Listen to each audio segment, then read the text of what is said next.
Hello everybody. In today's video we're going to be learning about slips. Slips is basically a technique in which you can fly the aircraft sideways to intentionally create drag. You can use this drag as a way to go ahead and decrease your speed in flight. You can use it as a way to kind of limit your descent speed, or more importantly for us, it gives us the ability to go ahead and land the plane at a much steeper angle than would normally be authorized. So today we're sitting here, and this is a beautiful Ellington, Connecticut. A relatively clear day. We've got actual weather coming in. Now you can take a look. We're missing a bunch of helicopters right here, which is kind of a bummer to me. And of course, the Harley Davidson moved out a little while ago, so we won't be seeing those folks today. We're sitting here in the Cessna 152 aerobatic version. You can use any aircraft for this usually, including airliners. The big difference, of course, with the Aerobat version is we have a window in the roof, and we have this little meter here that tells us what we're doing to the plane as far as G-forces goes. So without further ado, let's go ahead and take the aircraft off, fly a pretty standard pattern, and we'll go ahead and demonstrate the slipping technique. Now, the reason I picked the Cessna 152 for this is it's just the right combination of power as well as visibility. Some aircraft, especially some of the tail draggers, use this technique extremely well. And in some cases, when your aircraft doesn't have flaps, it's a wonderful method in which to go ahead and get yourself a little bit of that extra drag that's going to help us safe. The wind today, by the way, is coming out of the west, so we're going to be landing at a slight crosswind, but that just makes things a little bit more exciting for us. Go ahead and get ourselves a little bit of altitude. Normally, when you're doing a traffic pattern, you're going to be climbing up to about usually 700, between 500 and 700 feet, I should say, above the ground, then doing that initial left turn towards base. That would be your crosswind lane, of course. But this isn't about the traffic pattern. This is about slipping. I just need to get myself just a little bit of altitude today. I like the 152. The one thing about a 152, though, is you really have to like the person you're sitting next to, because, yeah, there's absolutely no room in this thing, in the slightest. It's actually pretty intimidating. All right, we're going to go ahead and take our crosswind lane here. Nice and gentle. Again, the weather's not too bad. There's one of the bummer things about having the high wing situation is it makes it very difficult to see out the left side of your plane when you're taking these turns, but that's perfectly good. Our traffic pattern altitude is going to be right around 1,200 feet, which we should just about finish doing as soon as we kind of roll out of our turn here in just a moment. I'm actually going to cancel the turn out so I can get a better look. Looks pretty good. Climb speed on this thing, we can do as high as 70 if we need to, but 60 is working out fairly well here, so I'm not going to kind of push things. It's a pretty steep angle for us. All right, looks pretty good. It looks like everything's going fairly well so far today. We're going to go ahead and level the aircraft off. The aerobatic version is definitely a little bit more sensitive than the regular version, but Cessna 152s in general are pretty darn sensitive airplanes. Take a look at my side. I want to make sure we're on that nice downwind leg. Perfect. So what I'm going to do is I'm going to go ahead and pull the throttle all the way back. Just slow us down just a teeny tiny bit. Now, let's say I needed to go ahead and slow this plane down in a hurry. Normally, you pull the throttle back, it starts getting you slowing down pretty much instantaneously. I'm going to go ahead and give myself a little bit more power here to accelerate some more. But what we can do to actually help slow the plane down is to fly the plane sideways. So I'm going to pull the throttle back again, and I'm going to push my right rudder and bring my left aileron down at the same time. So now the aircraft is getting a tremendous amount of extra drag because of the fact that we're basically carving ourselves this brand new hole. The drag is so incredible that now that I'm sitting here like this, I'm already down to stall speed, even though I was going significantly faster a moment ago. Of course, I don't want to cross-controlled stall. So to show you what this technique looks like in a landing, whoa, I got to get myself out of my stall here. I'm going to land this plane using no flaps at all. So I'm going to go ahead and do my regular descent here. Start again, usually about 500 feet per minute. That looks pretty good right here. Again, I've got no flaps. Do you notice how I'm descending that my speed is slowly creeping up? So what I'm going to do is, as I descend, again, I'm going to bring that left aileron down and push down on my right foot while keeping that 500 feet per minute descent. As you can see, our flight path is now tilted sideways, but our speed is not increasing. As a matter of fact, this slip is so aggressive, we're actually slowing down and getting down to 50 knots. So now I'm going to go ahead and take our left turn. This will be our base turn. I want to keep it nice and gentle. Again, I'm just easily releasing the rudder. You don't want to accidentally stall yourself because that could be very bad because that's a cross-controlled stall. Looking out the window here, looking out the window here. Oop, came out a little low, but that's perfectly fine. We were a little too efficient there. You can see the technique slowed us down so aggressively that we needed to be coming down at about 200 feet per minute versus coming down at 300 feet per minute. Again, I have not put my flaps down to help slow me down here. Go ahead and take the aircraft to the side. There's our landing field. And I'm going to line ourselves up. Altitude is almost perfect, and again, I'm just doing this by flying the plane sideways to help slow me down a little bit.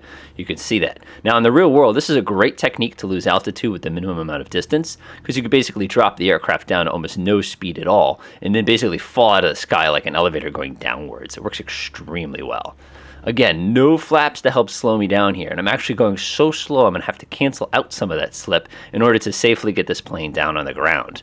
You can imagine how valuable this technique can be if you're ever in a situation where you're landing in a really nasty mountain strip and you basically need a 5 or 6 degree descent. Coming down pretty nice here. Again, just flying that plane sideways to create that extra bit of drag. And we'll demonstrate it one more time, and next time we'll get a little bit crazy.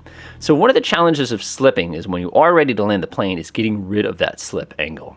So in this case, what we're going to do is we're going to gently release our rudder, pull the nose up. I'm going to slip just a teeny tiny bit. You don't want to be landing on the ground sideways. You can imagine what that's going to feel like. And we're just going to go ahead and set it down normally. Nice. Took up a little extra runway there, but we could have slipped it towards the end as well if we wanted to go ahead and make that a shorter run.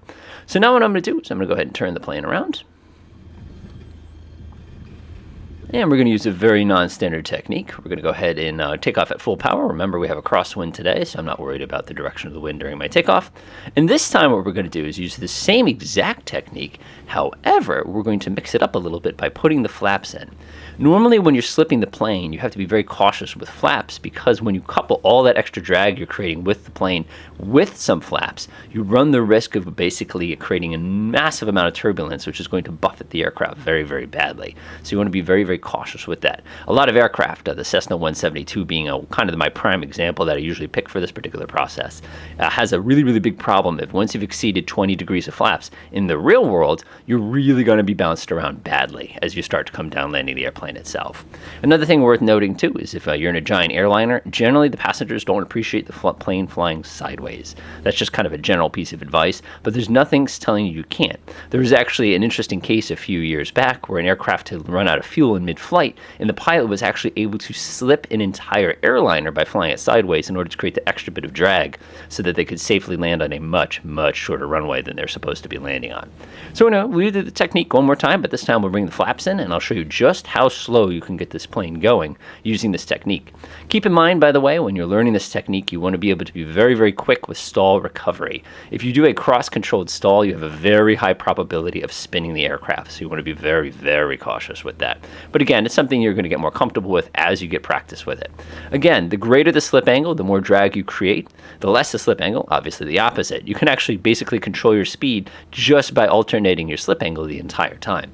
And no, you don't have to do right slips either. You can certainly choose to do left slips as well. Just remember that your aileron is going to be tilted gently in the other direction in order to keep you going the same flight path. So now we're going to go ahead and bring in our flaps as we would normally do. I'll bring that first notch in. We're about to get a beam the numbers. Again, I like nice and short runways to practice this. Looks pretty good there. Bring in that next notch of flaps. We're going to go ahead and start our descent. Normally we'd be doing about half of our speed in our descent, our vertical speed. So in this case, I'm doing about 55 knots. If we wanted to do a descent, we'd be talking something like 200 feet per minute. But by the time we got down to our correct angle, we'd be way, way over there in Massachusetts somewhere. So we're not going to do that today. All right, going to go ahead and get myself again. I'm actually at 0 throttle. These little aircraft are great. You just jam on the gas when you need power and off you go again. It's kind of nice not having all the digital displays and everything like that. All right, very cautious, very cautious. We're very close to stall right now. Again, I like demonstrating this on a nice slow plane because it makes it easier. I'm going to go ahead and get a beam the numbers. This is our base leg. Look out the window real quick to check it. Yep, looks good. We're a little close, which is exactly what I intended. Go ahead and turn final. Going to go ahead and put my flaps all the way down. And now what we're going to do is come in like basically a helicopter. Okie doke. So we're a little high. That's intentional. Now I'm going to go ahead and slip the plane to the left. Now my flaps are all the way down. So watch how slow we can get this aircraft. There we are, about 40 knots. I'll go about 43. And there we go. You can already start to feel the initial little stall here. Now imagine you're trying to get into a really dangerous mountain strip like this. All right, keep that in. This is also very helpful for landing in bad crosswinds. 0 the throttle. Over the runway. There's the warning. And down we go. Nice. Beautiful. Look at how much less runway we used that time. So that's basically all there is to the technique.